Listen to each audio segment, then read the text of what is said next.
Doctor Sushila Tiwari राजकीय चिकित्सालय में लाखों की फीस के गबन का मामला सामने आया। यहां तमाम जांचों के नाम पर पैसे लिए गए, रसीद भी काटी गई, लेकिन फीस की रकम अस्पताल के खाते में जमा नहीं हुई। अब मामले में एक महिला कर्मी रडार पर आ गई, जिसके घर से रसीदें बरामद हुई हैं।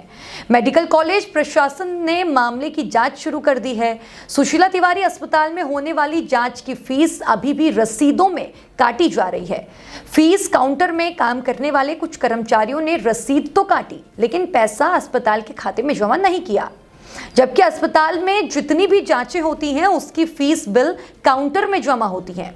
जांच अधिकारी सूर्य प्रताप सिंह और चिकित्सा अधीक्षक जीएस तितियाल ने कहा कि 2 दिन पहले अकाउंट की जांच में सामने आया था कि रसीद बुक गायब हो चुकी है। अब इस रसीद बुक का पैसा अभी तक जमा नहीं किया गया।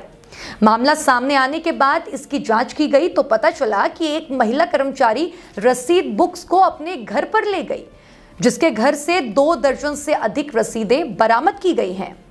अब महिला कर्मी ने कुछ पैसा जमा करा दिया है। फिलहाल अभी जांच चल रही है, जल्द ही इस मामले से पर्दा उठ जाएगा।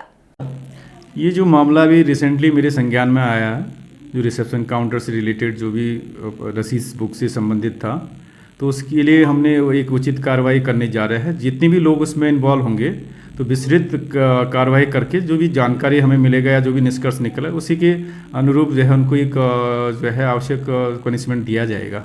और इसमें कुछ जो रसीद बुक थे उनसे घर से बरामद किए गए हैं। लगभग 3,66,000 का रिकवरी उनसे करा दिया गया है। अगला कदम यह है कि और भी रसीद बुक हम चेक करेंगे। जितने भी कर्मचारी वहाँ पर काम कर रहे हैं उनसे देखेंगे कि किस किस के पास कौन कौन से रसीद बुक है और कब से जमा नहीं किए गए। अभी मुझे जांच की जिम्मेदारी दी गई है।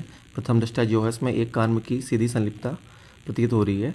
उसके अलावा जो भी अनुभाग के प्रभारी अधिकारी थे, कर्मचारी थे, उनका उसमें क्या रोल है, उनकी संलिप्तता है या इनकी लापरवाही हुई है, वो जांच के बाद स्पष्ट हो पाएगा। तो अभी हमारी पहली कोशिश ये है कि जितनी भी धनराशि का जो सही समायोजन नहीं हो पाया था उसको हम मैक्सिमम समायोजन कर लें। कुछ धनराशि का समायोजन, लगभग 4 लाख रुपए का समायोजन ऑलरेडी हो चुका है और बाकी हमें अनुमानित है कि 3 लाख रुपए की धनराशि शायद और शेष है, उसके समायोजन के प्रयास जारी है। नहीं, इसमें दोनों की जिम्मेदारी है, संबंधित कार्मिक है उनकी भी और जो उनका सुपरविजन कर रहे थे वो भी। तो सुपरविजन जो कर रहे थे उनके स्तर से कहाँ कमियाँ रही हैं उसको भी हम देखेंगे और आगे के लिए क्या सुधार हो सकता है।